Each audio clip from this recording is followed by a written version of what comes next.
Muy buenas tardes, comienza el Café de Periodista de hoy lunes, primer día de la semana, un tiempo espléndido, todo es no solo hoy, sino también, sobre todo, el sábado y el domingo, después de pasar unos días realmente malos, con calima, rachas de viento. Lo cierto es que ha vuelto de nuevo el buen tiempo a Lanzarote y se agradece no solo por los lanzaroteños, sino que tenemos que estar contentos porque los pocos turistas que ahora en enero están en la isla de Lanzarote, pues van a dar buena publicidad de lo bien que se pasa en nuestra isla. Don Pedro Martín, buenas tardes. Jorge, ¿cómo estamos, don Pedro? ¿Bien? Muy bien, buenas tardes. También Andrés Martinón, jefe de lo informativo. Buenas tardes, don Andrés, ¿cómo está? Muy bien, Jorge, muy bien. Bueno, de momento no me enciende esto el ordenador, pero... Alguien tenía que estar mal, pero, en me, este caso el pero ordenador, encenderá, ¿no? Me encenderá.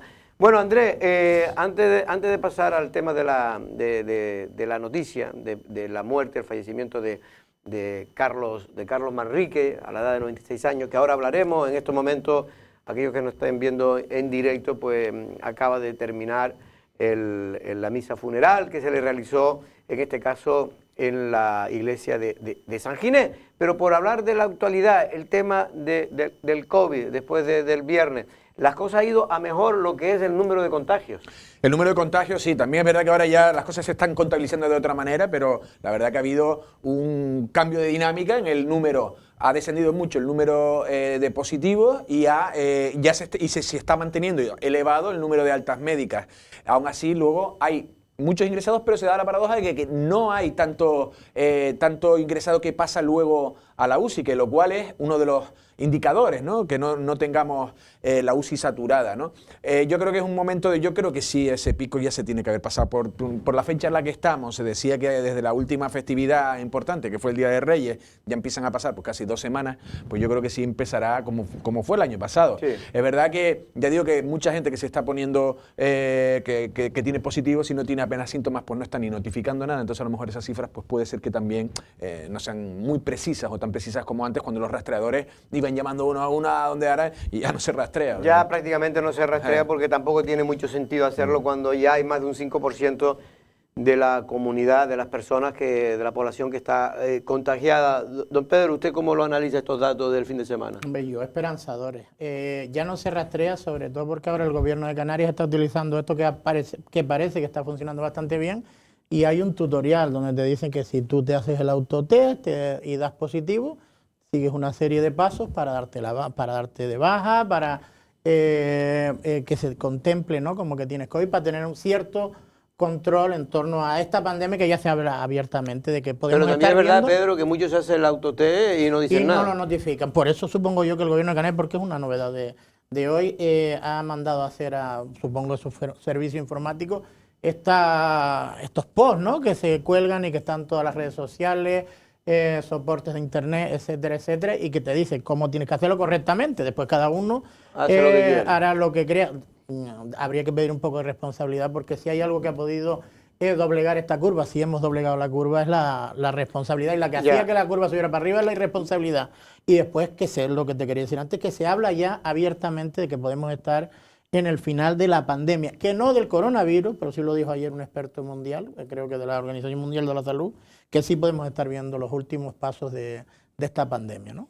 Lo que sí es verdad que el tema de la contabilidad se ha armado un lío, porque uno cree que hay que seguir unos criterios y otros criterios, pero lo cierto es que yo oía el fin de semana precisamente al presidente del Colegio de Médicos de Canarias, y él hablaba que aconsejaba a la consejería que ya cambiara, que ya el tema de los contagios como tal está bien como tema estadístico, pero que lo importante, lo principal, para que se pueda seguir haciendo la actividad hospitalaria normal, porque si no es lo que está perjudicando. Mucha gente está muriendo indirectamente por no recibir los tratamientos. Por otras patologías. Claro, por otras patologías, gente que está mal y tal, pues adelanta su fallecimiento 2 o 3 años porque no le están haciendo un seguimiento todo lo correctamente. O no solo sobrevivir, sino que tiene una calidad de vida pésima. Peor.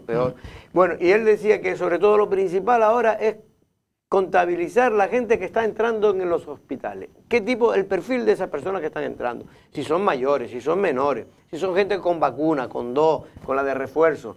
Dice, esto es lo que tiene, médicamente tiene sentido. ¿Cuánta gente hay en la UCI? ¿Cuántos de los que están en la UCI terminan muriendo? Claro. Porque eso sí habla de la gravedad o no de esta Omicron, que es la que está ahora pues invadiendo de manera increíble. De hecho, se considera que es el virus de toda la historia que más contagia, como el sarampión. Yo creo que al final no se habla de esto, bueno, sí, hay gente que lo ha dicho, pero cuando se buscaba la inmunidad de rebaño era esto, era una mezcla ya entre la vacuna que está implantada, entre los contagios y entre que haya... Pues volvemos a lo mismo, lo de la gripalización, de que tú te pongas malo, que te estabas antes 3 días, no decías nada y vuelves al trabajo, que antes a lo mejor contagiabas a alguien o no, pero no se sabe. Ya el quinto o sexto día, por lo visto, ya empieza a no contagiar tanto, pero hasta el sexto día se puede contagiar. Entonces ahora lo que cada vez yo creo que se irán reduciendo los días de baja para que incluso el sistema laboral y el sistema empresarial continúe y se siga haciendo con cierta normalidad. La verdad que los casos ya son de muchísima gente, son casos de síntomas muy, muy leves, diría que menores que la gripe. Pero por eso, Andrés, el Colegio de Médicos yo creo que está acertado y hay cierta opacidad por parte del gobierno de Canarias en no dar esos datos, en Canarias y en todos los gobiernos. ¿Quiénes son los que están entrando en las UCI? ¿Quiénes están entrando en las plantas COVID? El perfil, porque esto indica mucho a nivel médico. Oye, si son todas personas mayores de 80, 90 años, pues bueno, es preocupante porque está afectando, la vacuna no está protegiendo como se esperaba a esas personas, pero hay que saberlo y no lo sabemos y eso es una... A mí siempre me da rabia que una cuestión, yo no digo que dé el nombre de las personas, pero no tienen ni que dar nombre ni nada, pero sí dar los perfiles de quiénes son, porque sabríamos mejor realmente si estamos en una situación tan grave... Ellos lo sabrán, digo yo, ¿no? No, ellos sí lo saben, pero no lo cuentan, no lo cuentan, entre otras cosas porque tienen miedo de decir... que hay que decirlo, que la vacuna protege realmente en los casos graves. Los casos leves realmente lo siguen cogiendo todo el mundo. Te vas a contagiar igual. Te vas a contagiar igual. Pero ya es bastante con que haya protegido a los casos más graves. Pero hay que decirlo, hay que verlo. ¿Te refieres a la gente con patologías? Con patologías, claro, porque mucha de la gente que está muriendo, eso era una de las cosas que decía el presidente del Colegio de Médicos de Canarias, era que dijera que hay gente con COVID que mueren con COVID y otros que mueren de COVID, que es muy distinto. Pues ese perfil tenemos que saberlo y no lo sabemos, los medios de comunicación no lo saben y por lo tanto la opinión pública tampoco, y desde aquí hay que hacer un llamamiento para que las autoridades sanitarias den ese tipo de datos. ¿De qué nos vale decir que hay 3.000 contagiados o 4.000 contagiados? Si el 90% o 98% de esos contagiados lo están pasando en su casa y no van a empeorar. Pero por eso yo digo... Porque entre otras cosas están vacunados. Del tema de la gripe, por eso, también lo decía el otro día, no sé si era Amos o la directora del colegio médico, no lo sé, que con la gripe, decía, también viene a decir, o sea, tú podías morir de gripe o con la gripe. Y yo creo que había mucha gente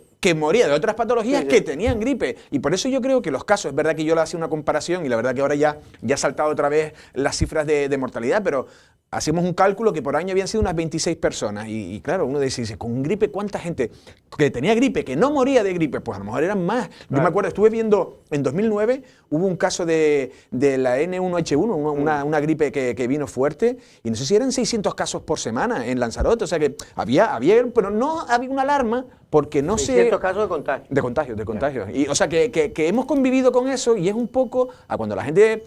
Porque hay gente, si tú sales a la calle ahora y si en la calle opina, a ver, la gente quiere más mascarillas. Si tú le preguntas, la gente quiere más cosas. Y digo, el 90% es favorable. Por mensajes, como dices tú, desinformado. Porque desinformado. A mí lo que me gusta es hacer una radiografía real, científica, que diga exactamente en qué momento estamos de gravedad hospitalaria en estos momentos. Insisto, el perfil de las personas que entran, quiénes van a UCI, quién muere con COVID y quién muere de COVID, que es muy, muy distinto. Bueno, hoy hemos hablado también con el director gerente del hospital y en este caso de la sanidad pública de los centros de salud de Lanzarote, José Luis Aparicio. Comienzan a descender los casos activos de COVID en Lanzarote, pero no los ingresos. Este lunes, 46 personas se encuentran ingresadas. De ellas, 13 son hombres y 18 mujeres, con edades comprendidas entre los 13 años y los 98. Estos 31 se encuentran en planta del Hospital José Molina Orosa de Arrecife. Los 15 restantes están ingresados en el Hospital Insular, que ha aumentado en 7 los ingresos en las últimas horas. Llevamos ya 2 años de pandemia, ya hemos gestionado un montón de brotes, no mucho, pero sí algunos cuantos, y sí está controlado, no hay un problema, está bien. Todos pacientes positivos, 15, y todos salvo uno están asintomáticos también, y el que está con síntomas ya está mejorando, en principio no cabe, no, es un tema leve de momento. Es verdad que es un centro geriátrico, un centro con personas vulnerables, pero a fecha de hoy las cosas van bien. La buena noticia dentro del capítulo de ingresados es que la UCI en estos momentos se encuentra vacía, que es uno de los parámetros a tener en cuenta en clave pandémica. La jornada del domingo, realizando eso sí menos pruebas diagnósticas, nos dejó una cifra de 47 nuevos contagios, dejando la cifra total de la isla en 6.065. La curva ha descendido, ya que también en la jornada dominical se produjeron 258 altas médicas, es decir, se ha pasado en 24 horas de 6.274 casos a 6.065. Epidemiológicamente en las gráficas se ve que estamos en descenso, nosotros y toda Canarias, comparando con las demás islas, ya estamos en fase descendente de una forma bastante pronunciada, pero siempre hay algo de inercia, todavía nos quedarán varios días, una semana, 2 semanas, de sufrir la presión hospitalaria que tenemos, después ya se irá reduciendo junto con los datos epidemiológicos. Los casos activos irán descendiendo paulatinamente, ya que cronológicamente se irán contabilizando las altas médicas de unas semanas pasadas que tuvieron un alto número de contagios diarios. Bueno, por lo que dice el gerente, pues la cosa, en fin, está controlada, esto es importante saberlo. En cualquier caso, también ahora se están dando más altas y en los próximos días posiblemente se empiecen a dar más altas. No sabemos, Más todavía. Más todavía porque vamos a estar en los 10 días, por ahí más o menos, de cuando saltaron las cifras de más de 500 contagios, ¿no? Sí, se habla de que igual que la subida fue exponencial y desorbitada, la bajada puede ser más o menos de las mismas características y la verdad es que se agradecería para tener un poco de tranquilidad. Por cierto, hoy ya ya todas las islas están como mínimo en fase 3 o 4, ¿eh? Porque sí, todos están en esas dos se fases. Incorporaba el Hierro, que era la última isla que quedaba, y por tanto en todas también se exige el pasaporte COVID, tiene más o menos las mismas características. En Gran Canaria hoy se entraba en fase 4 también. Como sabes, estuve en Madrid y una de las cosas que los periodistas cuando uno va a Madrid pues ver sobre todo cómo funciona, hombre, te fijas por curiosidad a ver cómo está funcionando pues el metro, las guaguas, la gente va con mascarilla, sin mascarilla. Realmente la gente en general iba con mascarilla, el 90 y tantos % de la gente que paseaba, por ejemplo, por la Gran Vía, ¿no? Que bueno, cuando hay mucha gente pues sí hay que ir. Mucha gente lo que hace, si ven que no hay mucha gente, se las baja. Pero me llamó la atención una cosa que por eso Ayuso ha tenido tanta aceptación, ¿no? Y es que nadie te pedía el certificado COVID. A mí me lo pidieron ayer aquí en Lanzarote. A mí me lo pidieron. A mí me lo pidieron ayer en el otro Y día. aquí hay cierto malestar. Me lo pidieron en un bar. Por parte En del un bar. sector de la hostelería hay cierto malestar, porque dicen que ellos no son Claro. quien para estar pidiendo certificados. Eso Claro. la ley acabará diciendo como todo, que era ahí no hay legalidad. Ya en Cantabria, el que es ¿El un Tribunal hombre... Superior de Justicia, no? No, Ah, el presidente, que es un hombre, el señor Revilla, ¿no? Sí. Que es un hombre, bueno, medio populista y que va a su aire, ¿no? Que él ya dijo que ya no se va a pedir en ningún sitio. Que ya no vale la pena pedirlo porque dice, mire, tenemos casi el 90% de vacunados. Claro. Y vamos ya los que están vacunados están protegidos, los que no están protegidos son los no vacunados. No, y los cambios que tú estabas diciendo, antes lo estábamos hablando en la pausa, o sea, donde se ha demostrado que, por ejemplo, donde debería haber cambios es, porque estabas diciendo tú la Gran Vía, pues es verdad, porque en la Gran Vía puede haber momentos de apiñamiento, pero en línea general, ir como le llama, como se le llama, el paseo del colesterol, Hombre, un disparate. hay momentos, aceras, o sea, avenidas Ahí anchas. no hay nunca aglomeraciones. Ahí no hay nunca. ni un contagio. Ahí yo creo que si tú hubieras puesto unas cosas de por test, ahí no ha habido ni un contagio. Pero por ahí se puede ir sin mascarilla, te permite, las autoridades pasan a la policía y no te dicen Sí. nada. No, Porque ahí sí, estás porque es que haciendo ejercicio. bueno, vale, pero eso te he puesto Que el no caso tiene más lógica, exagerado que no tiene de grande, lógica. pero bueno, por aquí, por una calle, calle. Pero es lo que dice Andrés, está Ya. demostrado científicamente con datos Claro. que en el exterior solo se contagia, en el exterior el 1% en aglomeraciones. Claro. Imagínate tú en gente normal. En fin, que esto fue una metida de pata del gobierno que quiso, estaba asustado, no sabía qué medida adoptar y la única que se le ocurrió fue decir la mascarilla en el exterior. En el exterior. Cuando no tiene sentido, lo que tiene que haber es sentido común y decir a la gente, oiga, si usted esté en el exterior o en el interior, donde esté, y hay gente, usted tiene que ponerse la mascarilla por precaución simplemente. Aunque no se vaya a contagiar, pero por lo menos es más seguro, ¿no? El andar. Bueno, este fin de semana lo que ha habido es una cantidad de pateras extraordinaria. Yo 9 pateras. 9 en 3 más de días. 300... No, 420 más o menos. 420, 300 era ayer, pues ya 400. Es increíble. Como de que el tiempo un poco mejora, Sí, sí, ¿no? Y subsaharianos, mucha neumática, ahí estamos viendo, con muchos bebés, con muchas mujeres, porque cuando los subsaharianos vienen, mira, ahí las estamos viendo, y la verdad que parece que todavía hay cierto control, pero claro, la pregunta es un poco, y si tenemos capacidad para en 3 días meter a 420 personas en la custodia, cuidarlos o protegerlos, como sea. Y Estas creo que son las del sábado, porque yo estaba en el Pirulí, ahí en el parque, echándome una cerveza, ¿sí? Ramírez Cerdá. Y estaba viendo cómo se veía desde allí, ¿no? Se veía toda la cola de gente. Llegaban 2 pateras, primero Creo que vino no la Salvamar. no para de trabajar, ¿eh? La Salvamar primero llegó y después posteriormente salió y a la hora otra vez volvió con más. Lo digo porque te estaba fijando. Lo digo porque te estaba fijando de un lado a otro, ¿eh? De todas maneras también, como en las mantas rojas también muchas veces desde lejos se les ve. Sí, se les ve, como es un se color ve. tan llamativo. Yo Sobre que todo ya- de día, claro.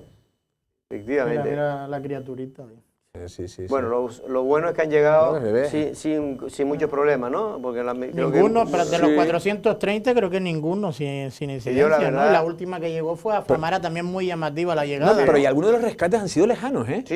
Algunos de los No, rescates. y de hecho han llamado. Sí, Creo sí, que han sí, llamado ellos mismos, o ellos, o las organizaciones estas que hay en el propio Marruecos, que cuando sale una embarcación y se les complica y tal, llaman ellos directamente al 112 para que los Y para que servicios estén atentos, se ¿no? activen, sí, y vayan a buscarlo por si acaso. De todas maneras, también se está analizando, hay gente que está diciendo que como ahora Marruecos sí está siendo un poco más estricto a la hora de controlar y de hecho están viniendo desde más abajo, están viniendo, no de abajo del todo, porque Sí, yo pero tampoco... más bien del Sahara, Sí, la parte sí, de, más cercana a Mauritania, Mauritania. Una salió prácticamente de Casablanca, ¿eh? Decían también. Pero eso por la está al información. norte, eso Por al eso, revés, ¿no? sí, Que sí. salió prácticamente de la capital. Sí, esa es increíble, Pues, porque Casablanca como está si De será lejos. la la capital vista gorda. económica, de la capital Pero Casablanca económica. sí que está más lejos, porque las que Pues salen de salió una ahí de para ellas, abajo están más bien cerca. Bueno, vamos, ayer, el sábado también, Andrés, me quedé asombrado. Yo llegaba de Madrid y veía una cantidad de motos y digo, pero bueno, se han concentrado todas las motos de Lanzarote, porque yo creo que había más de 400, quedarían más de por 400 concentrarse. motos, precisamente, Andrés, y era por el recuerdo de Arturo Rivas, que fue este motorista,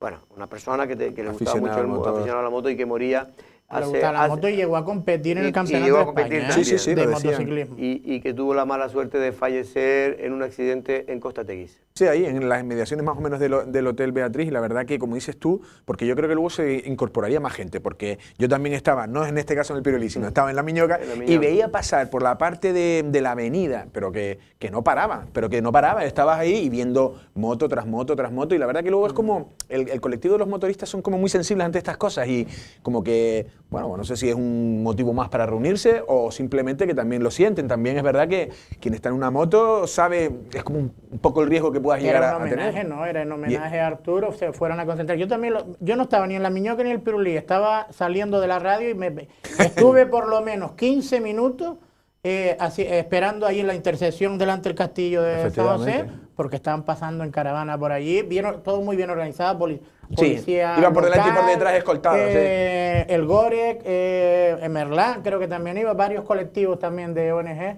míralos precisamente ahí, en este caso el Gorek, que iba, y la policía también, y Protección Civil, que también iba pues custodiando, ayudando y apoyando, ¿no?, esta concentración, y la verdad es que era increíble. Yo nunca he visto una concentración en Lanzarote con tal número de motocicletas. Sí, yo no sabía que había tantas motocicletas, porque hubo una vez una quedada importante, ¿te acuerdas?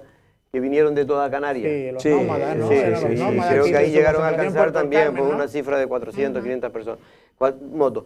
Yo lo único que a los motoristas, que a mí yo sé que la gente que le gusta la moto es que flipan con estar en una moto, lo único que les critico, no a todos, sino a los que lo hacen, son los que siguen utilizando de manera ilegal, porque es ilegal lo que están haciendo, la vía ciclista de Taiche a Guatiza.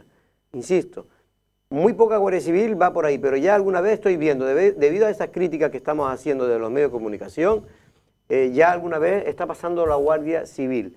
Pero me refiero a las motos de la Guardia Civil o los coches para ver si cogen alguno. Pero por la velocidad, dices. Claro, es que es verdad que después de las críticas han reducido un poco y se cortan un poquito más. Pero es que es un explica peligro. por qué no pueden ir, porque es la vía ciclista. Claro, ¿no? sí, Que puede, es una antigua carretera, pero en este caso solo está se ha habilitado permitido como vía ciclista. Y solo está permitido que puedan ir coches que vayan a menos de 40 kilómetros, pero no como van ellos, que van a 80, 90, porque oye, pues un motorista si va a 40 no compra una moto, ¿no? Pero que sepan que ahí, yo no sé por qué no van por la carretera de al lado, que es la No sé por qué le gusta ir a esa, que después es verdad que suben al Mojón, que le gusta porque hay curvas y cosas Por de eso esas. el tema de las curvas, supongo yo. Al que le Sí. guste la conducción deportiva, hombre, una recta, pues no tendrá mucho Es verdad aliciente, que la ¿no? mayoría son muy educados y ya van aflojan y tal, pero hay todavía algunos que le hacen falta ir a unas clases de educación, en este caso para formarse y saber que no se puede y que es un peligro y que asustan a los ciclistas. Y es que ahora esa vía, sobre todo los fines de semana, la está utilizando, pero cantidad de personas. Bueno, Andrés, y la noticia que ayer nos enterábamos a primera hora de la mañana y publicaba Lancelot Digital, que fue uno de los primeros medios que tuvo que publicar esta noticia, fue el fallecimiento precisamente de Carlos Manrique, uno de los hermanos, el hermano menor en este caso, de los hermanos, porque él solo tenía 2 hermanos y 2 hermanas. Amparo y César eran gemelos, eran los mayores. Después estaba precisamente Carlos Manrique, que es el que falleció a las 5 de la mañana del domingo, de la madrugada. Sí, luego está Juana, ¿no? Y después está Juana, que está viva. Sí, la verdad que fue una noticia triste. La verdad que de todas maneras, yo creo que Carlos tuvo una buena vida y hasta la forma de irse también yo creo que fue relativamente buena. Bueno, tuvo un infarto, un amago infarto en diciembre, fue trasladado al hospital Justo Dr. Negrín. el último día del año, el 31, fue cuando le dio. Y además, pues, según me han contado, pues él estaba, en fin, vive en Taíche, y se sintió medio mal y se fue al hospital, lo llevaron al hospital de aquí, y de ahí ya le dijeron que había que llevarlo, y lo llevaron de urgencia con otra persona al hospital Dr. Negrín, donde después a los 2 o 3 días se le hizo la operación, en este caso una operación no de corazón, más bien coronaria, era una enfermedad coronaria. Stent, esos, ¿no? Sí, un stent, él tenía varios stents, pues esto. Vamos a ver la pieza del informativo y comentamos con Pedro también, pues la vida de Carlos Manrique. En la madrugada de ayer domingo fallecía Carlos Manrique Cabrera a los 96 años de edad. El hermano del artista César Manrique había sido operado a finales del año pasado en el hospital Dr. Negrín de Las Palmas de Gran Canaria tras haber sufrido un amago de infarto de corazón y desde entonces tuvo diversas complicaciones que derivarían en este triste acontecimiento. Carlos Manrique siempre atendió a los medios y siempre tuvo palabras agradables para recordar a su hermano, como lo hizo en la entrevista del día de esta cadena. Ir a pescar. En Famara. En Famara mi padre nos entrega una caña cada uno. Yo iba a pescar porque me gusta y me gusta todavía. Y César lo que hacía era, en la playa de Famara, cogía la caña y empezaba a hacer dibujos. Sí, ya se le veía. Ya se le veía. Se le veía bien. Eso es que ya tenía algo, claro, no Tenía cabe un duda. don, ¿no? Y una iniciativa y una creatividad, ¿no? De pescar nada, pero de dibujo en la playa sí. Carlos, al igual que su hermano César, no tuvo nunca problemas en denunciar cualquier cuestión que viera que podía perjudicar la imagen de Arrecife o de Lanzarote en general. Que esto no lo ves ni en el país más pobre del mundo, el abandono que hay aquí. Manrique tuvo una salud de hierro hasta el final de sus días, como en estas imágenes donde se puede ver cómo con 93 años de edad seguía conduciendo su vehículo. Te vas de ruta con el coche, ¿no? Todos los días. Casi todos los días, sí, casi todos. Y le gusta conducir, ¿no? Me encanta. ¿Y qué te parece si me sube, damos una vuelta? ¿Me lleva? Venga, vamos ahí, al Carlos, ataque. Vamos. Lancelot Medios quiere ofrecer su más sincero pésame a su hermana Juana y a sus hijos Carlos, Eduardo y María, fruto de su matrimonio con Carmen Martinón Armas, y a todos sus allegados y seres queridos. Bueno, pues la verdad que me he emocionado un poco viendo estas imágenes porque Carlos todavía, hasta hace 2 o 3 semanas, solía llamar por teléfono. Sí, denunciaba mucho, nos denunciaba cualquier cosa que veía por y Arrecife. está en un sitio donde es propicio para denunciar, porque esto es Lanzarote y esto es Arrecife. Claro. Yo, aparte, mandarle un abrazo muy fuerte a sus hijos, a su mujer, a su familia, a sus sobrinos, que he tenido muchos sobrinos, ¿no? Y sentirlo mucho, ¿eh? La verdad es que es una pena que haya desaparecido, aunque es verdad que con 96 años, ¿quién no lo firma, no? Y si ha tenido una vida como él, ¿no? Lo veíamos ahí con 93 años. Una vida plena. Pues... No, ayer estábamos... Bueno, ahí estamos viendo ahora imágenes, Andrés, simplemente para comentarlo, de ahora mismo cuando hace escasamente, lo que nos estén viendo en directo, pues hace escasamente 30, 40 minutos que terminaba el entierro, un poquito más. Yo estuve ahí hasta las 1:30 y pues 2 o 3 minutos después ya salía el cuerpo, el féretro, y ahí estamos viendo el entierro, hoy el funeral, ¿no? La misa funeral que se le realizó, en este caso en la iglesia de San Ginés. Veíamos al presidente de la fundación, a José Juan Ramírez, estaba hablando con, creo que era con Pepe Torres, ¿no? Si no me equivoco. El director de Promotur también, ¿no? Sí, José estaba Juan el director Lorenzo. de Promotur, José Juan Lorenzo. Los hijos, porque los que tenían el Sí, estaba viendo Estaban a Carlos, los Eduardo, estaba cuatro Salvador, hijos, con su nieta su también, yerno, sí. estaba así Juan, su nieto. Sí, sí, y después estaba Salvador, el médico, que está casado con una de las hermanas, con María, con uno de los hijos me refiero. Claro. Y bueno, y estaba el alcalde de Tías también, de las autoridades que vi, fue el alcalde de Tías, José Juan Cruz Saavedra. También estaba Pedro Sanginés, el expresidente del Cabildo, que tenía buena relación Pedro tenía buena relación con Carlos, porque más allá ahora no es el momento, pero es verdad que Carlos era una rara avis en el sentido de que él no se casaba con nadie y se casaba con todo, es decir, él no le gustaba hablar mal de nadie, más bien lo contrario, y no quería cuando aquel follón, ¿te acuerdas de la fundación con el Cabildo? Claro. Él no le gustó Lo de nada. los actos, El centenario. lo de- El sí, centenario. los actos a celebrar. Él, por ejemplo, está revisando la entrevista y él, por ejemplo, dice, no, Pedro Sanginés, como diciendo, los actos que estaba haciendo el Claro. Cabildo le parecía correcto. También le pareció correcto los de la fundación, pero como dices tú, él no quería entrar en ningún tipo de polémica y la verdad que por eso siempre tuvo ese carácter afálico que siempre se llevó bien con todo el mundo. Me hacía gracia porque claro, también hay que decir las cosas. Y él se casó con mi tía Carmen, Sí. Carmen Martín Ojeda, y él me decía en la entrevista, había un momento y me decía, es que Andresillo, me decía Andresillo. Y entonces la verdad que siempre fue muy O cariñoso. sea, que era tu tío, ¿no? Era mi tío, Claro, mi tío, era lo mi pasó, tío. era mi tío. De hecho, muchos de mis primos pues todavía le decían tío Carlos, y la verdad que es una persona afable. En el casino de últimas, en el club náutico, pues lo podías ver, se echaba una cañita pequeña y la verdad que el hombre vivió bien. Bueno, y yo que me lo encontraba muchas veces en la gasolinera de Tahiche, precisamente él siempre iba allí y era siempre se sentaba un rato, después venía del casino y siempre se echaba allí una cerveza o tal antes de ir a su casa. Yo la verdad que la vitalidad que tiene Carlos, o que tenía Carlos en este caso, lo he visto en muy pocas personas. Y sobre todo porque cuando uno se hace mayor, suele coger siempre nada más que los defectos en el sentido de que ya no aguantas nada, es decir, que no aguanta. Y Carlos tenía todavía, él salía todos los días, cogía su coche hasta hace 2 o 3 años antes de la pandemia. Sí, hasta la pandemia cogía su Y coche. hasta que se lo prohibieron. Y de hecho, Sí, sí, claro, no le renovaron él. él cuenta, creo, Andrés, que en alguna de las entrevistas que dice que lo peor que le ha ocurrido es que no pudiera conducir, ¿no? Claro, porque porque le ya le gustaba la limitaba. autonomía que él tenía. A él se le gustaba ir mucho también los fines de semana así Barrieta a desayunar. Sí, sí.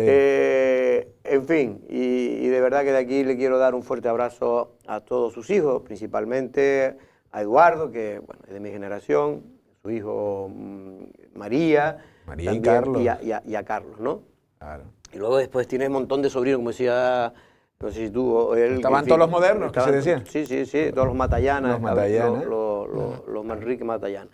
Bueno, o Matallana Manrique en este caso. Matallana Manrique, sí, Matallana sí. Manrique en este caso. Bueno, pues de aquí a toda la familia, darle un fuerte abrazo tras el fallecimiento de Carlos Manrique ayer a las 5 de la mañana con 96 años, que se dice fácil porque, insisto, él seguía haciendo su vida prácticamente igual. Hombre, ya le costaba un poco más caminar, me comentaba el tema de la cadera y ya utilizó, ya desde hace un tiempito, pues utilizó en este caso utilizaba el bastón para ayudarse, ¿no? Bueno, vamos después a entrevistar en este caso a Benjamín Perdomo, que es el consejero delegado de los centros turísticos, pero antes de hacerlo, el Partido Popular ya tiene líder y ya tiene nuevo presidente en Canarias, Manolo Domínguez, Manolo Domínguez. o Manuel Domínguez. Sí, sí, Manuel no, Domínguez. Manuel Domínguez. Manuel Manuel Domínguez, Domínguez. No, es que yo no tengo tanta confianza, por eso me llama No, la yo no lo atención conozco lo del personalmente, nombre. ¿eh? No No, lo pero ya le pusiste Manolo. No, sí, hombre, ya estaba cantado, ¿no? Él se sabía que iba a presidir el Partido Popular. Él procede, creo que es alcalde en algún De Los municipio Realejos, ¿no? de Los Realejos, en Tenerife, Tenerife. ¿no? Creo que es parlamentario también, ¿no? Y se ha rodeado de un Sí, equipo nuevo, ¿no? Astrid Pérez es miembro nata de porque estamos hablando del Partido Popular, miembro nato de ese equipo directivo, pero después también ha incorporado a 3 miembros del Partido Popular de Lanzarote, como Kiko Aparicio, Nieves Arroya y María Jesús Tobar, ¿no? Y parece que se ha tenido en cuenta al Partido Popular de Lanzarote en una nueva dirección que creo que tiene 17 componentes, ¿no? Y nada, vamos a ver si le va bien, ¿no? Hablaba dentro de su discurso, ¿no? En ese congreso en el que cuando ya recogió la presidencia, cogió el testigo de María Australia Navarro, que se va a incorporar a la dirección nacional, hablaba que su principal objetivo o uno de los principales impulsos por los que se iba a regir era por el municipalismo, que él creía un ferviente defensor del municipalismo y ¿Como que es alcalde? Sí, y después, sí, pero todos, pues no, hay muchos que han sido alcaldes, pues ya no se acuerdan. Y después también participó en el Congreso tanto el secretario general como el presidente del Partido Popular, de forma telemática, porque están en campaña en Castilla-León. Y poco más, ¿no? Lo que sí parece que da un giro hacia Tenerife, ¿no? Que el PP era muy no solo de Gran Canaria, sino de Las Palmas, ¿no? Soria y todo. Sí. El número 2 es del Partido Popular, es de Tenerife, es de Las Palmas. Es verdad que el PP en los últimos 4 años realmente tuvo unos resultados muy malos, ¿no? Con Asier Antona, hay que recordar que obtuvo casi los peores resultados de su historia en Canarias, si no fuera el peor, que ahora no quiero asegurarlo porque no estoy seguro del todo. Pero, y el PP... ¿Por qué? Porque Asier Antona tuvo la suerte que los periódicos, sobre todo más proclives al Partido Socialista, eran muy cercanos a Asier, lo ensalzaban como figura y tal, porque Asier siempre fue muy crítico con Coalición Canaria. Ahí cambió un poco la dinámica hasta entonces que tenía el Partido Popular. Es decir, el Partido Popular siempre sabía que su socio, digamos, natural, era, por así entenderlo, Coalición Canaria. Y dejar de fuera al PSOE. Y dejar fuera al PSOE. Pero Asier Antona jugó, dice, ya estoy harto de que siempre sea Coalición Canaria el que gobierne con uno o con otro, dice, y ustedes son los que de alguna manera me pueden quitar votos, bueno, pues vamos a fastidiarlo. Y eso ha sido ahora duramente, precisamente le costó el puesto. Le costó el puesto a Asier Antona, le costó el puesto, porque hizo una estrategia que fue equivocada desde el punto de vista de la dirección nacional, y de hecho le obligaron, porque así lo obligaron a dejar el cargo y le dieron como recompensa el ser senador de la comunidad autónoma. El más menor. Personalmente con Asier me parece un hombre con bastante ganas de trabajar y tal, pero erró, y eso es porque muchas veces le hace caso ese tipo de personas que llegan ahí también como llegó él, que llegó un poquito casi sin apoyo y tal. Hizo caso a los periodistas y a los medios de comunicación que le doraban la píldora para que fuera en contra de Coalición Canaria. Y además llegó, él fue como un delfín, si se puede decir, de Soria. Y Soria no, Soria llegó ganando, porque al final tú... No es lo mismo el que te viene, es como Ayuso al final. ¿Ayuso qué es? Ayuso está ganando y vienes de gobernar. Tú eres como Casado, por ejemplo. Yo lo vería más a Asier como Casado, de estos que son formados en el partido, al amparo, al paraguas de otros líderes, y al final la gente, pues no sé si es capaz de verlo. Pero es precisamente porque se vio muy debilitado. Él mismo se vio debilitado. De hecho, Soria también lo abandonó. Soria también lo abandonó porque le vio que estaba jugando con el Partido Socialista, porque esto se sabe, ¿no?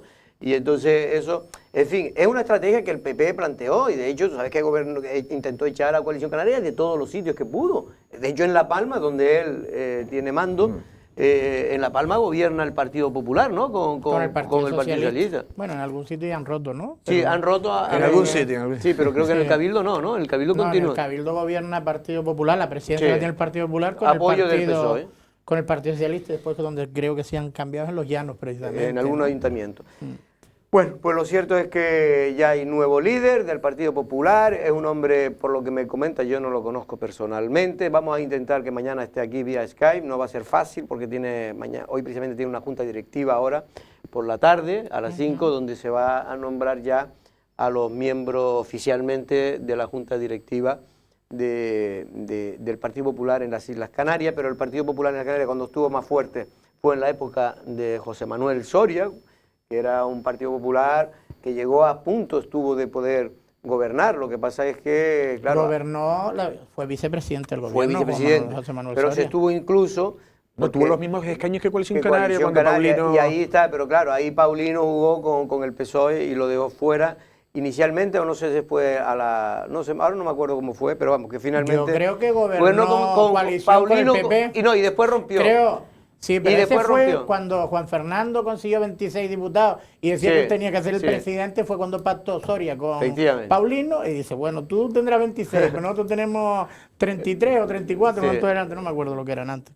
Sí, pero no, y después no terminó, ese gobierno no terminó, es decir, coalición de expulsaron Paulino al PP, echaron al Partido Popular o se fue, no me acuerdo yo exactamente ahora. Bueno, vamos a publicidad y vamos a tener a Benjamín Perdomo, en este caso consejero delegado de los centros turísticos. Pero antes, como vamos a hablar también algo de Fitur, decir que Lanzarote tuvo la suerte de un profesor, en este caso Pedro Calero, de la Escuela de Turismo de Lanzarote, pues un trabajo que él había realizado sobre la integración de la inmigración en el sector turístico, en los trabajos, sobre todo. Su tesis doctoral. Su tesis doctoral, era su tesis doctoral, pues fue premiada, ¿no? Sí, en este caso en el ámbito de Fitur tenemos declaraciones, creo que tú mismo hablabas con él justo minutos antes, ¿no?, de que le concedieran el premio, y la verdad que, bueno, se conoce a Pedro Calero, estuvo metido en política, estuvo en TIAS, con Coalición Canaria, pero sí es cierto que es un estudioso de su profesión, que es el turismo. Fue director general Llegó a hacer algo de infraestructura turística, una cosa de esta, no lo sé ahora. Bueno, pues Pedro Calero, tuvimos oportunidad de entrevistarlo. Vamos porque ahora nos sirve de pie para que Benjamín Perdomo entre. La isla de Lanzarote dejaba su sello en esta 42 edición de Fitur al recibir el profesor de la Escuela Universitaria de Turismo de Taïche, Pedro Calero, el premio Fitur Jorge Vila Pradera como mejor trabajo de investigación. Análisis e impacto del conocimiento y la innovación en el emprendimiento inmigrante del sector turístico ha sido el trabajo ganador de Pedro Calero. En este caso estamos analizando el impacto que tiene el conocimiento de los emprendedores inmigrantes en el sector turístico. Es decir, que ese conocimiento generado, ya que hayan traído de su país de origen o en el destino, ese conocimiento, qué impacto tiene en los restaurantes, básicamente, de las islas de Lanzarote, de Fuerteventura y de Gran Canaria. En este sentido, Calero destacó en Fitur la importancia del turismo y la labor social de la Escuela de Turismo de la isla. Lanzarote no tiene universidad, es de los pocos estudios de turismo universitarios que tenemos, y necesitamos no solo formar a la base, sino formar a personas que tomen decisiones, que sean capaces de hacer cambios, de innovar, y sin duda una escuela universitaria de turismo como la que tenemos, adscrita a la Universidad de Las Palmas, que también es de las más importantes de España en temas de turismo, creo que es importante, el papel es fundamental y animo a todos los jóvenes a que se matriculen porque podemos hacer una labor fundamental y un futuro fantástico, porque el turismo, pese a todo, sigue teniendo muchísimo futuro, más que otros sectores. Los autores del trabajo premiado son el propio Pedro Calero y también Juan García Almeida, de la Universidad de Las Palmas de Gran Canaria.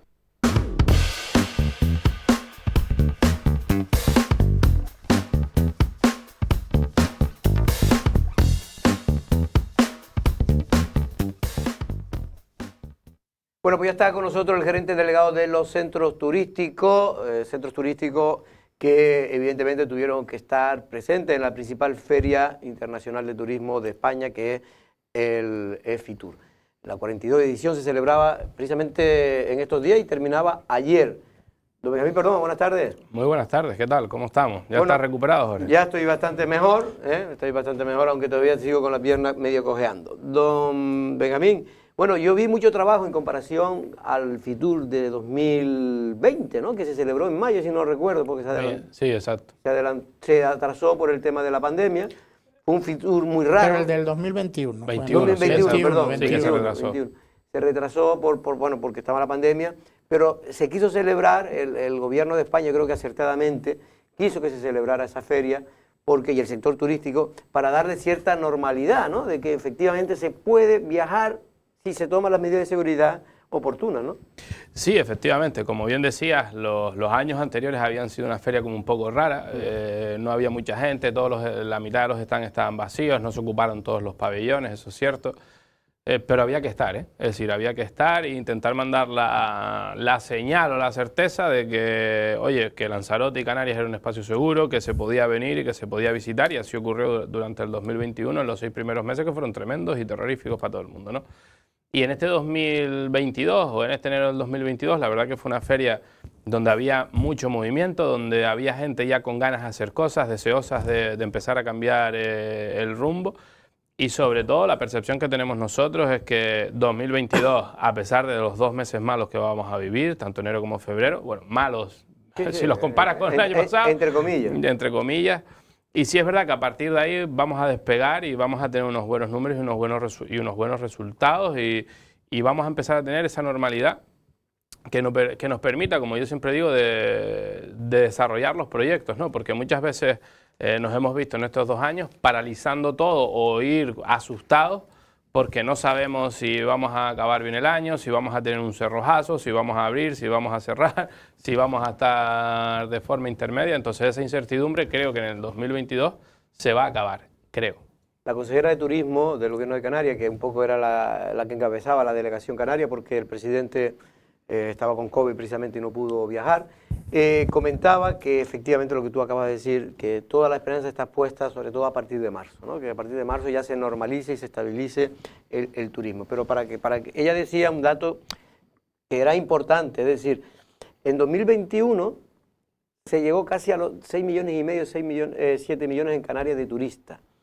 Pero claro, estamos hablando de la mitad o menos de lo que venía en un buen año, que llegábamos a tener 14, 15, hasta 16 millones. Llegamos a tener. Ojalá hubiese cogido yo eso. En Canarias, ojalá hubiese cogido yo eso. No, pero digo pero para que veas de dónde partíamos, ¿no? Partíamos casi un turismo cero, ¿no?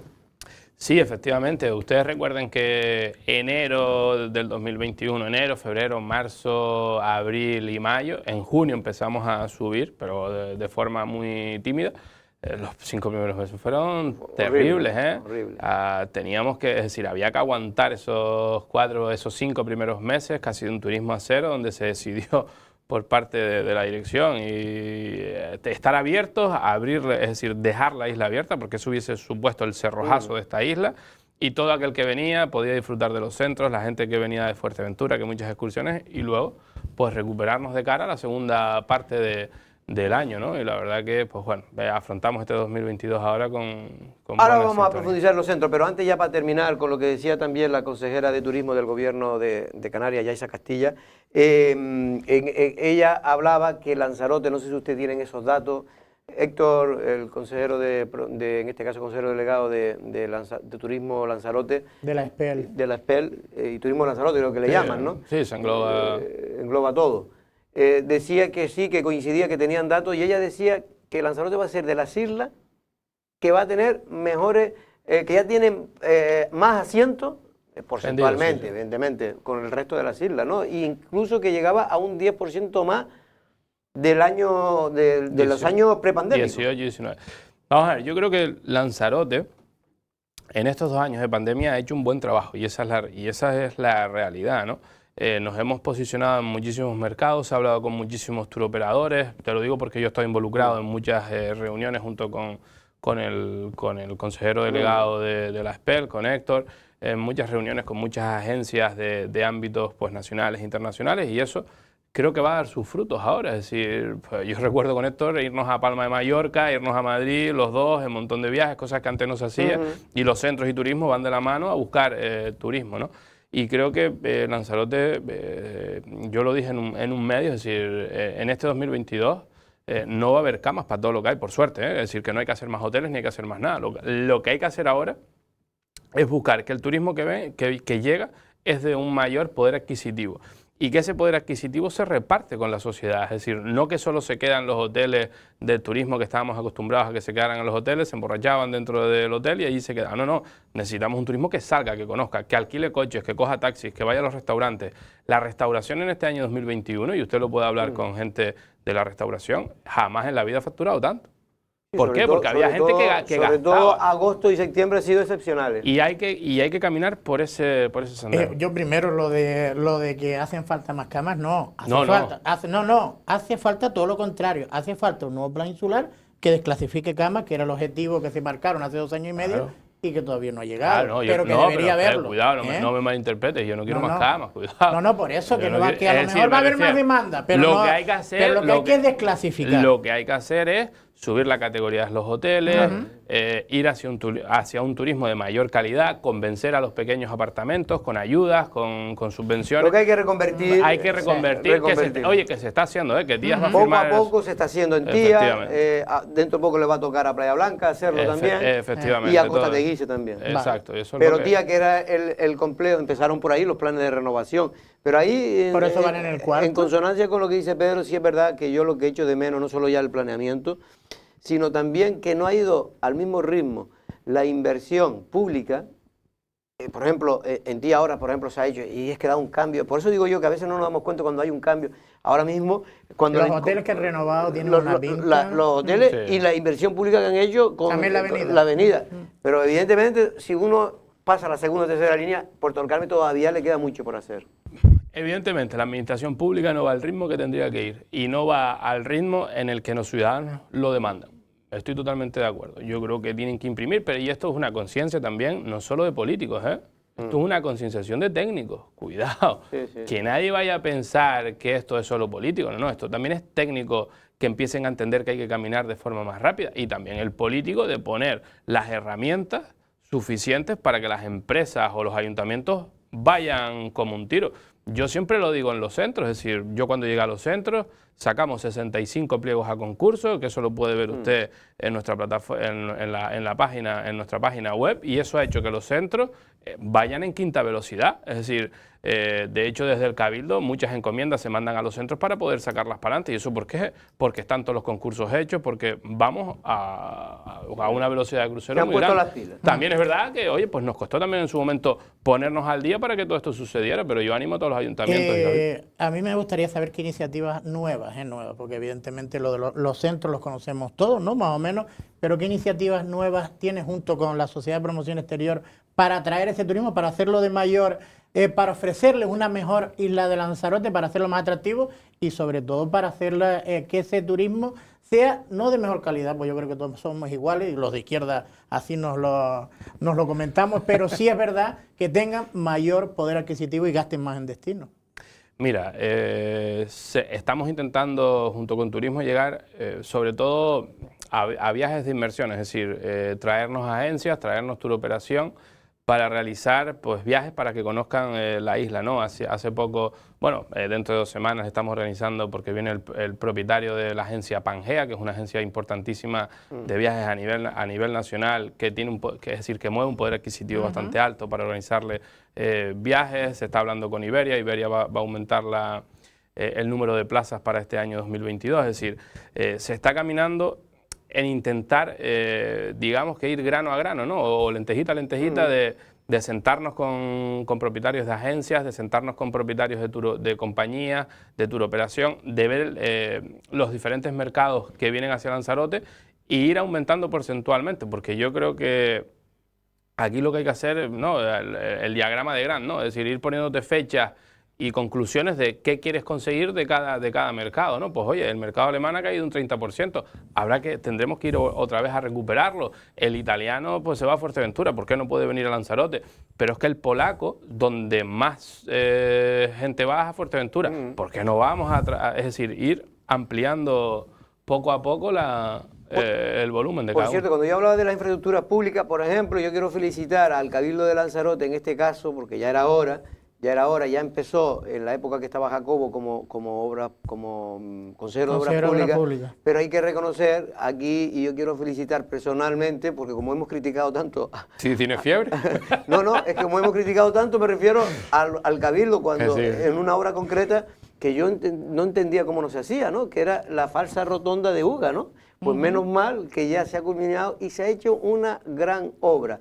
Gente del sector turístico nos ha llamado para felicitar, para que diga, mire, es que hay que destacar, porque por ahí es el camino. Es decir, no tenemos que ir por ahí, tenemos que ir resolviendo esas situaciones que parece que... absurdas. Situaciones absurdas. Que es una obra que tampoco era nada del otro mundo. Pero mira, se ha hecho una obra que ha quedado perfecta, pero usted integrada. Cree que... Pero vamos a ver, hablando de tal. Pero es que yo, no solo es lo político, es incluso lo técnico. Pero usted cree que es normal que hayan pasado 15 años para arreglar la carretera del Peñón. También. Pero eso es normal. Pero es normal que pasen 15 años para arreglar la carretera que va de Nazaret a... Pero es una cuestión de vergüenza, es una cuestión de que ponerse las pilas. Todo lo que quieran, pero que yo lo que estoy viendo también, y a eso también habría que tener un poco de recato todo el resto de la clase política, que todo lo que se está haciendo no son proyectos nuevos, que Jorge últimamente se está conformando con obras de poca envergadura, pero es que son con obras de poca envergadura, que en Lanzarote esté más perdón. Como yo he criticado tanto que cada 2 por 3 es que nadie toma eso prácticamente es un parqueo, una pequeña rotonda de los pueblos, pero que está bien, que aquí no se afronta, y lo digo por todos los partidos, que aquí no se ha afrontado, y hay una deuda histórica de la clase política de la ciudad a la isla de Lanzarote.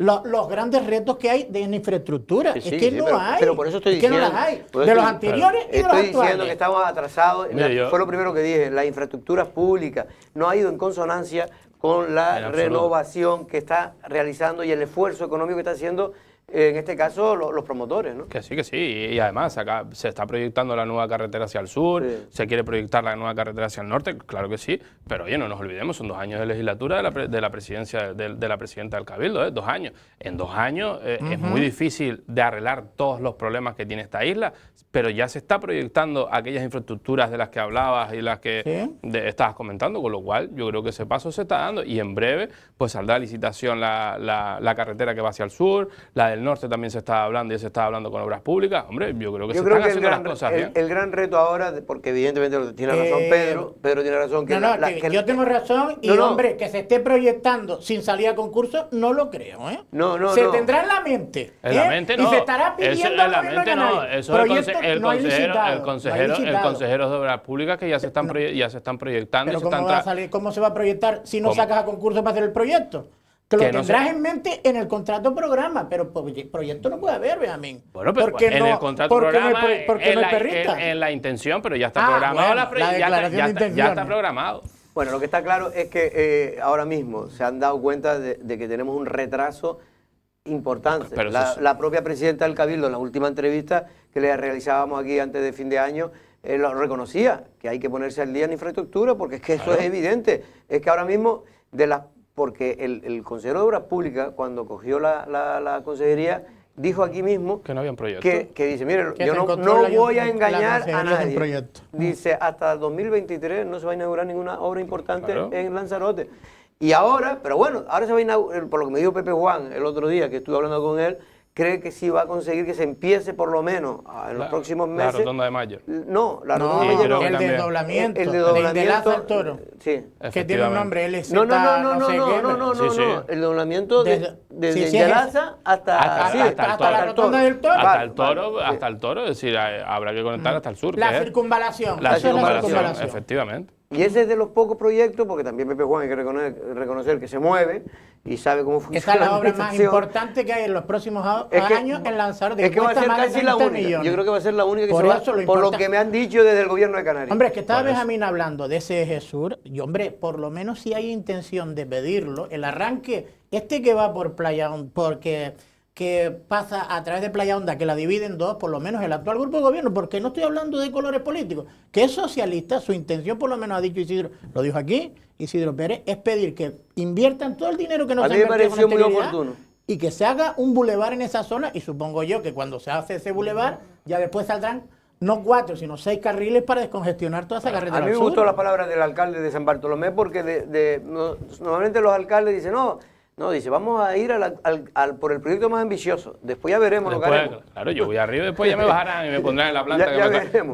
Pero yo voy a ir al más ambicioso. Sí. Bueno, por cierto, y una pequeña crítica en este caso, que ya viene, para que vean cómo funcionan las administraciones, Benjamín y yo, tú que antes no eras un hombre de ciudadano, en esta cosa, no hay derecho que llevemos, ahora va a cumplirse un año, que todavía esté cerrada la carretera del Golfo, y que no se hayan puesto de acuerdo las administraciones para poder realizar, a pesar de que el Cabildo ha presentado ya 2 proyectos y por lo visto cuando no es Costa es la hermana o no sé quién, pero lo cierto es que... Si no es Costa es Parque Nacional, Parque Nacional es medio ambiente. Y una carretera que está cortada durante un año, que esto lo que está haciendo es que la gente, pues bueno, el Golfo pues lo tenga más distante, es verdad que hay una carretera alternativa, pero en fin, toda la... Pero que son 2 años. Son 2 años y que te han presentado por parte del Cabildo 2 proyectos distintos para que se adecue a lo que me estás pidiendo y sin embargo no tenemos la licencia. No tienes la licencia o los permisos para hacerlas, si es inaudito. La última vez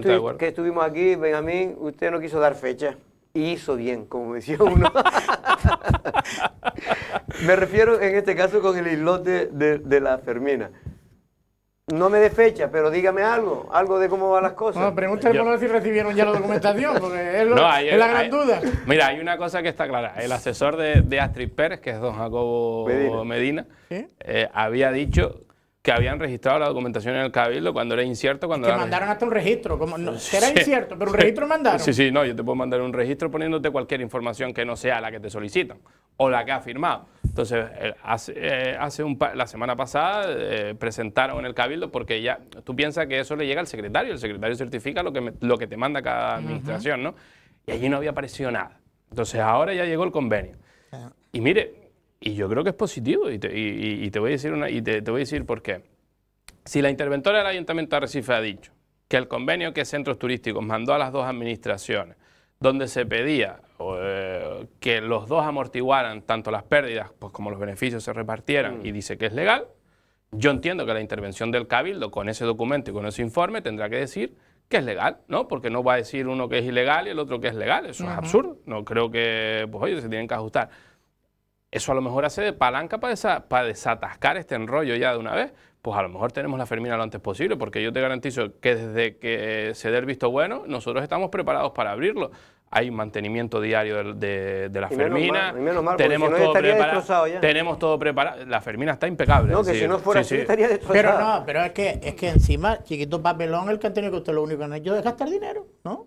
La Fermina es gastar una... dinero. La Fermina, porque al final pero que nadie se confunda. El convenio lo único que hacía era que usted tuviera una obligación sin un soporte legal. Efectivamente. ¿No? Bueno, si tuviera convenio ya hubiera habido un soporte legal para esa encomienda. Pero el problema sigue siendo el convenio famoso. Claro, una vez que tengamos pero el convenio ya abrimos. ¿Lo firmaron? ¿Lo firmó Arrecife? No, el convenio está fiscalizado por el Ayuntamiento de Arrecife. Sí. Ahora lo fiscaliza el Cabildo, y cuando el Cabildo dé el visto bueno con su intervención y secretaría, pues ya las tres partes se sientan y firman. Para los centros, una ruina, no te voy a engañar, los centros, la Fermina es una ruina. Por eso mi intención... Hasta ahora no. El convenio lo que tiene que hacer es que a ustedes se les pague lo que pierdan. ¿no? Claro, efectivamente. El convenio, que fue mi intención de todo momento, es que las pérdidas se repartieran, porque si no... Claro, porque si no todos se cargaban. No, ¿cómo que perder a tres partes? Tendrán que asumirla el Cabildo y el Ayuntamiento. Los centros bueno, no pueden perder. Una empresa no puede ir a perder, y ellos aportan algo, ¿no? ¿Ustedes van a perder? Pregunto. Hombre, claro que pierde, pero los centros... Pero vamos a ver, Pedro, parece mentira. Tú que eres... Yo de la economía no la veo muy bien. Tú que ya peinas canas, tú ya que ya peinas canas, tú sabes perfectamente... Y que no me tiño. Tú sabes perfectamente que los centros se han utilizado siempre como cajón desastre. Pérdidas tenía el Museo Submarino, pérdidas tenía el Museo de la Calle Real, el Museo de la Calle Fajardo, perdón. Pero pérdidas, en gestión, hay una diferencia en gestión propia, no, aquí no. Aquí yo te voy a hacer un favor, Ayuntamiento de Arrecife y Cabildo de Lanzarote, una encomienda de gestión, yo lo hago, yo lo gestiono, pero yo si pierdo, tú me das el dinero. Sí, pero mira, eso lo estás discutiendo ahora. ¿Eso no tiene lógica? Escúchame, sí, claro que tiene su lógica, pero eso lo estás discutiendo tú ahora. Porque nosotros hemos metido esa palanca. Porque antes lo que había es, tenga usted la Fermina, usted lo gestiona, asume todas las pérdidas, y yo, Ayuntamiento de Arrecife y Cabildo, voy allí a hacer la fiesta, cuando me interese. Entonces ahora lo que hacemos como lo estaban haciendo hasta ahora, los dos. La única diferencia es que ahora, pues oye, si la Fermina pierde, pues entre todos lo vamos a pagar. Y asumimos, espera un momentito, ¿y para cuándo más o menos? ¿Cuándo crees tú? No sé, eso los yo tiempos ya, que pueda dar el Cabildo. Yo no te voy a decir ninguna fecha. No va a decir más nunca una fecha. No puede ser muy tarde ya, digo yo, ¿no? Yo no te puedo decir fecha, yo no sé cuándo se va a abrir. No sé. Porque antes todo el mundo la dijo, todo el mundo, que tenemos ahora, el balón, por lo que me han dicho en Arrecife, el balón ahora está en manos del Cabildo, que es el que tiene que resolver problemas en intervención. Pero bueno, pero cuidado, que si una intervención ha dicho que es legal, yo entiendo que la otra intervención tendrá que decir que es legal, y si no, se le manda una providencia al técnico correspondiente que informe. Mira, tanto a favor como en contra. Digo esto porque el sábado estuve por aquí dando una vuelta por la costa y había, no sé si había un crucero, pero creo que sí. Ha habido cruceros. Yo creo que sí había todos los días. Y daba un poquito, a mí, no sé, como todo el mundo nos da, ver alegría, las cafeterías más o menos pues llenas, era sábado, la gente tal, por la mañana, ¿no? Hasta las 3 de la tarde, porque después ya desaparece a todo el mundo de Arrecife. Pero, y yo digo, coño, si se hubiera estado ya abierto eso... Sí, una cafetería para desayunar. Y que da un prestigio a la isla, porque da un prestigio el tener un espacio de ese tipo. Pero yo siempre lo estoy diciendo, ojalá fuera una empresa privada que llega a hacer un descargo de responsabilidad en el ayuntamiento, le dice, mire, yo estoy al corriente, tengo todo lo que usted me pide en la ley, y después dentro de 3 meses, y si quiere pasa por la Fermina, ve que está todo correcto y ya está. Pero como somos administraciones Pero y aquí hay que tú firmar tienes que entender convenios. que la gente cuando te ve, me ve a mí al menos, me lo dice y dice, oye, Jorge, que llevamos 2 años, 2 Pero años. ¿tú te crees que yo no tengo ganas de que eso esté abierto ya y que esté funcionando? ¿El almacén? El ¿Cuándo almacén, se yo te abrirá? prometo que Pedro es el que sella la primera Coca-Cola. Estamos ya, mira, de hecho esta semana van a ir a limpiar, es decir, a hacer una, ¿cómo se llama?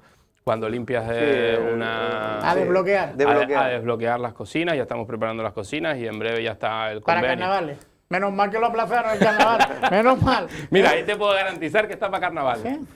Seguro. Además, estamos con las cartas, pues vamos a hacer unos pequeños cambios, queremos meter una parte de croqueterías, es decir, sabes que está muy de moda un montón de tipos de croquetas. Ustedes que estuvieron en Madrid, ahí sí hay croquetería, con diferentes tal, y luego el menú como siempre, eso sí, ya está, vamos a empezar a limpiar, el convenio, el convenio que tenemos que firmar entre el Cabildo y los centros está prácticamente ya ok. Lo único el almacén es del Cabildo, ¿no? Claro, ahí solo es Cabildo y centros, ¿no?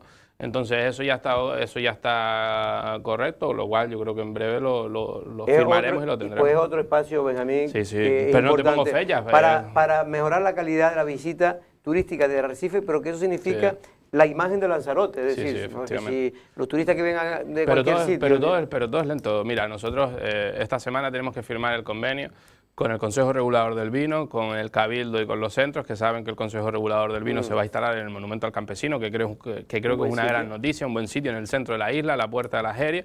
Pues eso para firmar un convenio que ya estaba redactado entre las partes, tú no sabes lo que hemos tardado. Yo de verdad que... Pero bueno, ya lo tenemos y en breve pues podremos ver al Consejo Regulador, que creo que es el sitio perfecto en el Monumento al Campesino, y estamos muy contentos. Y esto no es cosa de Lanzarote ni de Canarias, esto a nivel de administración tiene que cambiar, no se puede tener tantas pegas, porque una cosa es que haya controles, porque el dinero público hay que controlarlo, evidentemente, pero otra cosa es que no haya agilidad administrativa para que se pueda hacer las cosas en lugar de 1 año, en 6 meses, que sería lo Sí, es verdad que también yo parto que también como políticos tienes que preparar a la administración para que pueda correr. Es decir, y tienes que darle la herramienta a la administración para que puedas correr. Pero también es cierto que hay otras cosas que son incomprensibles e impensables de que pues los expedientes se acumulen o que la gente no se le exija trabajar, al igual que se me exige a mí y a todo el mundo, ¿no? El otro día, Benjamín, cuando veníamos de Fitur, parte de la delegación que se había desplazado, yo hacía tiempo que no iba al aeropuerto, lo reconozco, y por lo menos 5 o 6 meses que no iba a la Terminal 1. Te vi con el vídeo. Sí, sí. No, porque me llamó la atención. La gente que había. Habían 7 aviones, me fijé, habían 7 aviones estacionadas. Y que yo estaba en un momento determinado que era tal. Entonces estuve hablando claro, ahí había mucha gente del sector turístico y me decían, Jorge, coño, esto tienes que decir algo. Porque es verdad, AENA no podemos seguir manteniendo una terminal de hace 25 años, que es lo que tiene el aeropuerto. Yo creo que tiene que sufrir una mejora ostensible. El día a día, cuando no hay muchos turistas, no hay problema, pero cuando yo, por ejemplo, cuando vine en la Terminal 4, es que da gusto, claro, aquello es que sobra, eso lo tienen preparado para dentro de 50 años. Porque aquello, sí, no, la Terminal 4, la Terminal 4 de la T4 de Madrid, eso es una cosa de loco. Sí. Pero es bueno, que para llegar hasta la cinta eso es 10 minutos caminando. Sí. Pero lo que me refiero... ¿Así costó? Así costó. Pero me refiero que yo creo que, no sé, ya no como ser delegado de los centros turísticos, sino simplemente como político. ¿Qué piensas tú? ¿No crees que hay que dar un salto cualitativo y cuantitativo en la terminal? Bueno, yo creo que se estaba hablando también creo que se habló en su momento de integrar la T1 con la T2, pero manteniendo la idiosincrasia de César y lo que se había planteado. Y evidentemente todo lo que sean mejoras y adecuación del aeropuerto hacia futuro, yo creo que es positivo. También pensando en cuántas, es decir, también tienes que pensar en qué quiere ser de mayor o qué quiere ser a futuro. Es decir, hay que ampliar demasiado el aeropuerto tipo la T4 de Madrid para recibir a 15 millones de turistas, o tiene que estar arreglada. No, pero yo creo que sí, que haya más comodidad. Ahí parecía que hay un ganado. Desde parking para los empleados, todo en su conjunto, estoy totalmente de acuerdo. A ver, el aeropuerto ha cumplido perfectamente con el servicio que en su día. Es verdad que yo soy de los que dije en aquel entonces cuando se construyó que ya nacía corto, no por el espacio, sino por la calidad de los materiales, que yo creo que Lanzarote en aquel tiempo se merecía, pero en fin, estaba la crisis y tal. Se hizo un aeropuerto que costó inicialmente 30 millones de euros. En La Palma costó 100, 8 años después. Se hizo el de La Palma, costó 100. aquí vienen... El de La Palma también es un aeropuerto. Increíble. Yo he ido un par de veces a La Palma porque a mí me gusta bastante La Palma. Tela, ¿eh? Tela, con altura. No, y muy bien hecho, ¿eh? Sí, sí, y tú sí, lo ves muy bien hecho. Y en cambio en Lanzarote perdimos esa oportunidad, era complicado, cuando empezó a construirse estaba en un momento de crisis, pero ciertamente yo creo que merece De todas maneras se puede construir un aeropuerto donde se esperen 15 millones de turistas y no traer 15 millones de turistas. La amplitud, tú puedes tener una casa para una familia de 20 personas y vivir 3. Sí, ¿no? sí, sí. Se puede. Bueno, yo si tienes turistas, yo lo que puede. digo es Sí, que pero por lo menos... Lo que pasa es que después la casa se te hace grande y siempre buscas Bueno, una casa por más eso. chica. No, pero yo creo que por lo menos lo que Más adelante. lo que me comenta la gente que un poco sabe de esto del sector turístico, hay un par de fallas que se pueden resolver. El tema de donde se cogen los equipajes, yo creo que además ahí se podría mejorar un poquito mejor, porque donde todavía se factura, bueno, cuando son los años estos duros y fuertes también se forman muchas colas, pero más o menos todavía ahí yo creo que hay espacio. Pero lo que se ha quedado corto al menos es la parte de abajo, la parte de equipaje. Benjamín, tenemos más preguntas pero más tiempo. No pasa nada, tú sabes que yo siempre tengo ganas Yo le de agradezco, verte y de venir. Yo le agradezco. La primera entrevista creo que con Benjamín sin hablar de Coalición Canaria, ¿eh? Que ya tiene... Pero si yo nunca hablo de Coalición no. Canaria. Oye, Ustedes me preguntan sobre sí, Coalición. pero es la primera por lo menos en la que Mira, estoy ves yo. cómo al final se quedó con ganas. No, sí, es que voy a decir que no solo Pedro Calero fue el premio Fitur por esa tesis, sino la finalista, bueno, lo dicen por aquí, nos mandaron a través de... También era de Lanzarote, ¿eh? Sí. que también provenía... ¿también? O sea, que coparon todos los premios, el talento... Mira, lo que no se iba a vender a través de vender el talento de la isla de Lanzarote o el conocimiento desde el punto de vista turístico al exterior. Pues esto es talento. Sí, sin duda. Benjamín, muchas gracias. Don Pedro, Hasta nos mañana. vemos mañana nosotros en Una Amenaza aquí a la misma hora. Buenas tardes.